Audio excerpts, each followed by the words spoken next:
Salutations et bienvenue. D'ici la conférence mondiale 2016, il y aura 5 discours diffusés sur le web.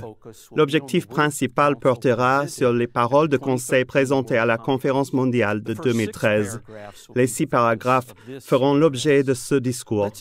Expérimentons une fois de plus la présentation initiale de ces paragraphes. Communauté du Christ, une vision divine vous est présentée au fil des années à travers de nombreuses phrases et de nombreux symboles inspirés. Elle se présente aujourd'hui sous la forme d'initiatives en harmonie avec la mission de Jésus-Christ. En tant qu'aventure spirituelle, suivez avec courage les initiatives vers le cœur de la vision de Dieu pour l'Église et pour la création. Puis, en réponse à une compréhension croissante de la nature et de la volonté de Dieu, continuez à façonner des communautés qui vivent l'amour et la mission du Christ. Dans l'amour, invitez vos prochains à connaître la bonne nouvelle de la vie nouvelle dans la communauté avec le Christ. Les opportunités abondent dans votre quotidien si vous choisissez de les voir. Entreprenez des actions de compassion et de justice qui cherchent à abolir la pauvreté et à faire cesser les souffrances inutiles. Poursuivez la paix sur et pour la terre. Que rien ne vous sépare de cette mission. Continuez à aligner vos priorités avec les efforts locaux et mondiaux pour faire avancer les initiatives. D'autres approches innovantes pour coordonner la vie de la congrégation et les groupes de soutien de disciples et de personnes en quête spirituelle sont nécessaires pour aborder les opportunités de mission dans un monde en mutation. Certains membres m'ont envoyé leurs impressions et questions après avoir exploré les paroles de conseil dans la prière. Merci. Ce genre d'attention est exactement ce dont nous avons besoin pour accroître notre compréhension de la direction de l'Esprit. Aujourd'hui, je voudrais partager quelques pensées sur les 6 premiers paragraphes.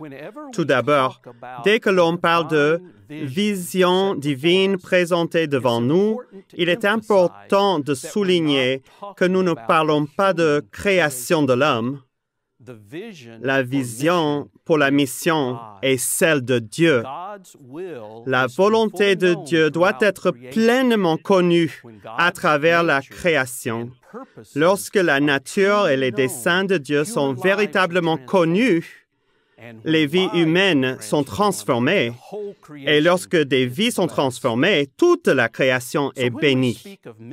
Par conséquent, lorsque nous parlons de mission, d'initiative de mission ou de mission de l'Église, nous nous référons à l'action aimante de Dieu pour réconcilier et sauver la création. L'un des principaux buts de l'action divine, c'est de restaurer les individus dans des relations saines et harmonieuses avec Dieu, les autres et la terre. Deuxièmement, la nature de Dieu est révélée en Jésus-Christ. Nous regardons ce que Jésus a fait et dit pour comprendre le caractère et la mission de Dieu. La proclamation de la mission de Jésus que l'on trouve dans Luc chapitre 4, versets 16 à 21, est indispensable parce qu'elle nous dit ce qui est le plus important pour Dieu. Troisièmement, l'Église est appelée à exister, divinement établie ou restaurée, pour être la communauté sacrée à travers laquelle la nature et la mission de Dieu, révélée en Jésus-Christ, est rendue visible dans le monde. La communauté du Christ existe pour servir la mission du Christ. Quatrièmement, le Saint-Esprit insuffle la vie dans la communauté religieuse pour la motiver et la renforcer afin d'accomplir la mission du Christ. Nous ne pouvons pas participer efficacement à la mission du Christ sans activités régulières de formation spirituelle qui ouvrent nos vies au ministère et à la direction de l'Esprit. La vie spirituelle intérieure de Jésus avec Dieu était la source de la capacité évidente à discerner et démontrer la nature et les desseins de Dieu dans le monde. Ce n'est que par le biais de l'éveil spirituel continu, du discernement et de la transformation que nous pouvons efficacement nous engager dans la mission du Christ. C'est pourquoi les paroles de conseil déclarent, en tant qu'aventure spirituelle, suivez avec courage les initiatives vers le cœur de la vision de Dieu pour l'Église et pour la création. Diana Butler Bass déclare, « S'éveiller spirituellement signifie que nous développons une nouvelle prise de conscience de l'énergie de Dieu dans le monde afin de discerner ce qui est nécessaire et d'ouvrir des possibilités pour l'épanouissement humain. Le discernement mène à une nouvelle compréhension de soi, de son prochain et de Dieu, une vision de ce qui peut et devrait être. Ainsi, l'éveil requiert que nous agissions à partir d'une nouvelle vision. Ce qui fera une différence à l'avenir, c'est l'éveil dans une foi qui communique pleinement l'amour de Dieu. Un amour qui transforme notre manière de croire, ce que nous faisons et qui nous sommes dans le monde. À travers des pratiques spirituelles de quiétude, d'attention dans la prière, et d'écoute, nous vivons des rencontres entre le divin et l'humain qui transforment nos vies. Nous sommes guéris à nos plus hauts niveaux d'insécurité et de douleur égocentrique. Nous apprenons à désirer Dieu et puis avec Dieu. Nous sommes libres d'aimer radicalement les autres dans une véritable communauté qui reflète la nature et les desseins de Dieu. Le besoin et l'invitation s'expriment particulièrement bien à travers le cantique 151 de la communauté du Christ, « Come and find the quiet center ». Viens et trouve le calme milieu dans la vie tumultueuse que nous menons. Trouve l'espace pour contre l'espoir. Trouve le cadre où nous sommes libérés. Efface le chaos et le désordre. Ouvre nos yeux pour que nous puissions voir toutes les choses qui comptent vraiment pour être en paix et pour être tout simplement. Ceci étant dit, je voudrais commenter les 5 initiatives de mission affirmées dans le Conseil. Les initiatives ne sont pas une liste de tâches pour attirer l'attention et concurrencer d'autres activités de l'Église. Elles sont fondamentales et essentielles dans la vie de l'Église. Elles viennent du cœur de Dieu et elles guident vers la croissance spirituelle. Se concentrer sur les initiatives de mission nous plonge dans une énergie spirituelle, une vision et une passion de Jésus-Christ. Le verset 5 au chapitre 2 dans Philippiens dit « Ayez en vous les sentiments qui étaient en Christ Jésus. » En incorporant l'Esprit du Christ en nous, individuellement et collectivement, nous vivons de plus en plus dans l'unicité avec Dieu, Christ, le Saint-Esprit, qui sont pleinement un dans l'amour et les desseins divins.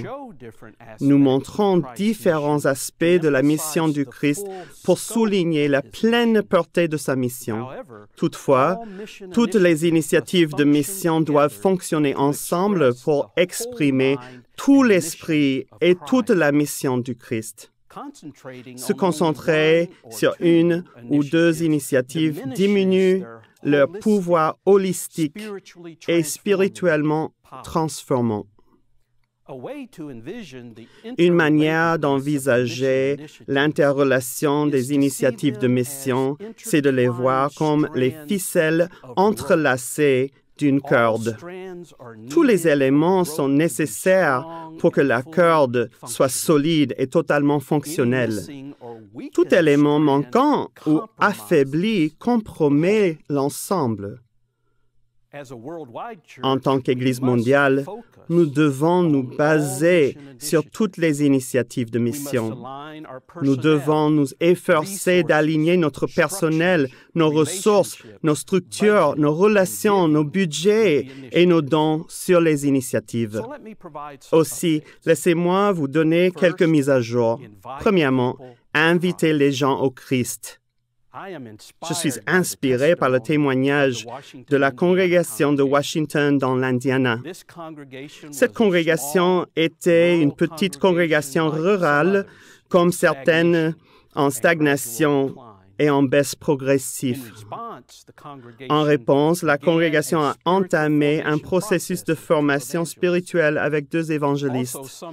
Ainsi, certains membres ont commencé à prier sur la prière de mission. La prière de mission est la suivante. Dieu, où ton esprit guidera-t-il aujourd'hui? Aide-moi à être pleinement éveillé et prêt à répondre. Donne-moi le courage d'essayer quelque chose de nouveau et de devenir une bénédiction de ton amour et de ta paix. Amen. Le processus de formation spirituelle et la prière de mission quotidienne ont été essentiels dans ce qui est arrivé par la suite. Tandis qu'un membre, Jerry, pria régulièrement la prière de mission, il commença à prendre conscience de l'émergence future de Dieu dans sa vie quotidienne. Il travaillait en tant que shérif. Un jour, il réalisa qu'il manquait un élément spirituel essentiel à un programme de réhabilitation pour détenus qui n'arrivait pas à décoller. Il réalisa ensuite que sa congrégation pouvait offrir ce soutien. À travers son exemple, les membres de la congrégation commencèrent à s'impliquer dans la vie des détenus, de leurs familles, des amis et d'autres individus dans la communauté. Vous remarquerez l'accent mis sur l'approfondissement des relations en exprimant l'amour du Christ dans les interactions quotidiennes au-delà de l'Église. Au fil du temps, les efforts axés sur l'amour et l'invitation d'autres personnes se sont soldés par une augmentation importante de nouveaux disciples membres impliqués dans la vie de la congrégation. Depuis, la congrégation a agrandi sa chapelle et cherche un lieu plus grand pour se réunir. La vitalité spirituelle est évidente. Et si nous nous mettions tous à prier quotidiennement la prière de mission, si c'était le cas et que nous voulions répondre aux opportunités qui émergent, le nombre de disciples, membres actifs servant la mission du Christ augmenterait considérablement. À cette fin, les paroles de conseil nous appellent à, dans l'amour, invitez vos prochains à connaître la bonne nouvelle de la vie nouvelle dans la communauté avec le Christ. Les opportunités abondent dans votre quotidien si vous choisissez de les voir. Qu'en est-il de abolir la pauvreté et faire cesser les souffrances? La voix de l'Esprit nous appelle à entreprenez des actions de compassion et de justice qui cherchent à abolir la pauvreté et à faire cesser les souffrances inutiles. Laissez-moi commenter les mots « souffrance inutile ». Certaines souffrances font tout simplement partie du fait d'être des humains imparfaits dans un monde imparfait. En fait, certaines souffrances peuvent stimuler une croissance personnelle. D'après Richard Rohr, la souffrance est souvent la seule chose assez puissante pour briser l'emprise de nos égos. qui résistent obstinément au changement personnel. Cependant, bien des souffrances, comme la famine, la pauvreté économique, l'isolement et la violence, ne sont pas nécessaires et ne sont pas la volonté de Dieu. L'été dernier, j'étais en Haïti en visite dans les congrégations de l'Église. Un matin, tandis que nous attendions que les activités commencent, le pasteur m'a informé en s'excusant que beaucoup de membres ne pouvaient pas venir parce qu'ils cherchaient encore de quoi nourrir leur famille ce jour-là. Ainsi, voilà la réalité. Une majorité des membres de la communauté du Christ dans le monde entier, vos frères et sœurs en Christ, sans que ce soit de leur faute, vivent dans une pauvreté cruelle. Ils sont piégés dans des systèmes sociaux, politiques et économiques qui font d'eux des prisonniers de la pauvreté. Puisqu'on nous dit dans les Écritures qu'il y en a assez et de reste en réserve sur terre, la pauvreté n'est pas éthiquement ou spirituellement acceptable. Je suis heureux d'annoncer que le colloque de la paix 2014, prévu du 24 au 26 octobre au Temple à Indépendance, Missouri, sera axé sur abolir la pauvreté, faire cesser les souffrances. Le thème du colloque de la paix 2014 est « Pauvreté, Dieu pleure ». Durant le colloque, nous explorerons les véritables causes de la pauvreté, ce qui s'avère efficace pour réduire la pauvreté et, inversement, ce qui part d'une bonne intention mais qui s'avère inefficace. Nous poursuivrons aussi notre aventure passionnante avec nos cantiques. La communauté du Christ chante. Nous vivrons encore une fois le pouvoir illuminant et inspirant de cantiques audacieux axés sur la mission du Christ. Concernant poursuivre la paix sur terre, je suis heureux d'annoncer que je ferai partie d'un petit groupe de dirigeants de la communauté du Christ qui se rendra en Moyen-Orient au mois de novembre. Nous rejoindrons une délégation de chrétiens pour la paix au Moyen-Orient. Ce groupe travaille sur une résolution pacifique dans un vieux conflit israélo-palestinien. Ce conflit est une menace importante pour la paix au Moyen-Orient et dans le monde. Notre voyage inclura des visites en Israël et en Palestine. Nous sollicitons votre soutien dans la prière tandis que nous voyagerons sous la bannière de la paix du Christ dans cette partie instable du monde. Le dernier paragraphe de cette partie du Conseil affirme « Continuez à aligner vos priorités avec les efforts locaux et mondiaux pour faire avancer les initiatives. D'autres approches innovantes pour coordonner la vie de la congrégation et les groupes de soutien de disciples et de personnes en quête spirituelle sont nécessaires pour aborder les opportunités de mission dans un monde en mutation. De grands changements culturels se profilent dans le paysage religieux des nations, particulièrement dans celui des cultures de l'Occident.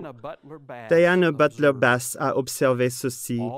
Toutes sortes de gens, même des chrétiens fidèles, matures, trouvent la religion conventionnelle de moins en moins satisfaisante, vont de moins en moins régulièrement à l'Église et aspirent à de nouvelles expressions d'une communauté spirituelle. Les moyens connus d'être une Église nécessitent un ajustement pour répondre pleinement à la formation de communautés et aux opportunités de la mission aujourd'hui et à l'avenir. À cet effet, l'Esprit appelle l'Église à créer des moyens innovants de connecter les disciples et les personnes en quête spirituelle localement et mondialement pour une formation spirituelle et communautaire en Christ. Des essais sont déjà en cours dans certains champs. Nous avons à accélérer ces efforts. Pour conclure, les paroles de conseil parlent d'une aventure spirituelle à laquelle tous sont appelés. Cette aventure spirituelle est la mission de Dieu incarnée en Jésus-Christ et renforcée par le Saint-Esprit aujourd'hui. Parce qu'il s'agit d'une initiative de Dieu, il n'y a pas de doute que la mission est vraie et sera accomplie. Christ nous exhorte à apporter nos expériences quotidiennes, nos dons, nos relations et nos ressources pour contribuer à la mission. La question principale est à quel point allons-nous y répondre? Si cette question semble difficile, il y a de bonnes nouvelles. Derrière se trouve l'invitation du Christ de s'immerger dans l'Esprit de Dieu. Le renouveau spirituel et la croissance apporteront une guérison intérieure, une paix, une vision et une énergie. Pour ceux qui prennent spirituellement vie en Christ, l'implication dans sa mission est joyeuse, profondément significative et libératrice. Merci pour tout ce que vous entreprenez pour soutenir l'Église dans toutes ses expressions. Que Dieu vous bénisse tandis que nous continuons notre voyage de la foi, particulièrement dans les prochaines semaines, alors que nous allons avec Jésus à la croix pour partager les merveilles de la résurrection.